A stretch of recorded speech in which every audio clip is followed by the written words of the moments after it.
উচ্চ মাধ্যমিক ত্রিকোণমিতির সবচেয়ে গুরুত্বপূর্ণ সূত্রগুলোর মধ্যে একটি হল সাইন এ প্লাস বি। আজ আমরা জ্যামিতির সাহায্যে এর প্রমাণ শিখব। প্রথমে ওএক্স রেখার সাপেক্ষে একটি কোণ নিলাম এ এবং তার ওপর আরেকটি কোণ নিলাম বি। ধরি অতিভুজ ও কিউ এর মান 1 একক।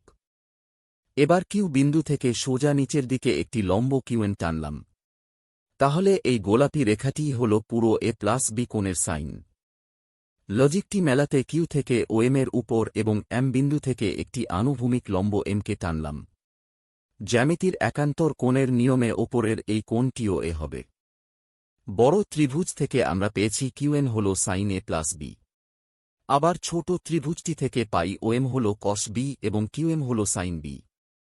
তাহলে ওপরের ত্রিভুজ থেকে লম্ব কিউকে হবে সাইন বি কস এ এবং নিচের ত্রিভুজ থেকে লম্ব এমএল হবে কস বি সাইন এ। ছবি থেকে পরিষ্কার বোঝা যাচ্ছে যে মোট লম্ব কিউএন হল কিউকে এবং এমএল এর যোগফল। মানগুলো বসালেই ম্যাজিক। মুখস্থ ছাড়াই জ্যামিতির নিখুঁত লজিকে প্রমাণিত হল ত্রিকোণমিতির এই বিখ্যাত সূত্রটি।